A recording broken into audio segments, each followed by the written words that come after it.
संगति का असर। एक बार एक राजा शिकार के उद्देश्य से अपने काफिले के साथ किसी जंगल से गुजर रहा था। दूर दूर तक शिकार नजर नहीं आ रहा था।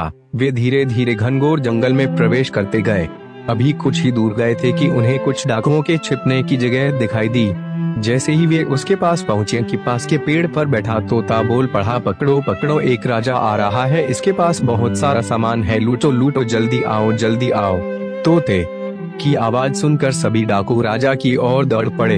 डाकुओं को अपनी ओर आते देखकर राजा और उसके सैनिक दौड़कर भाग खड़े हुए। भागते भागते कोसों दूर निकल गए।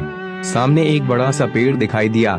कुछ देर सुस्ताने के लिए उस पेड़ के पास चले गए। जैसे ही पेड़ के पास पहुँचे कि उस पेड़ पर बैठा तोता बोल पड़ा, आओ राजन, हमारे साधु महात्मा की कुटी में आपका स्वागत है, अंदर आइए, पानी पीजिए और विश्राम कर लीजिए। तोते की इस बात को सुनकर राजा हैरत में पड़ गया और सोचने लगा कि एक ही जाति के दो प्राणियों का व्यवहार इतना अलग अलग कैसे हो सकता है।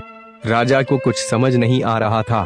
वह तोते की बात मानकर अंदर साधु की कुटिया की ओर चला गया। साधु महात्मा को प्रणाम कर उनके समीप बैठ गया और अपनी सारी कहानी सुनाई और फिर धीरे से पूछा, ऋषि, और इन दोनों तोतों के व्यवहार में आखिर इतना अंतर क्यों है? साधु महात्मा धैर्य से सारी बातें सुनी और बोले, ये कुछ नहीं राजन, बस संगति का असर है। डाकुओं के साथ रहकर तोता भी डाकुओं की तरह व्यवहार करने लगा है और उनकी यही भाषा बोलने लगा है।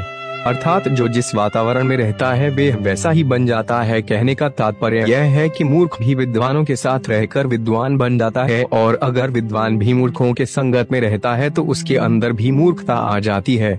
इसलिए हमें संगति सोच समझ कर करनी चाहिए।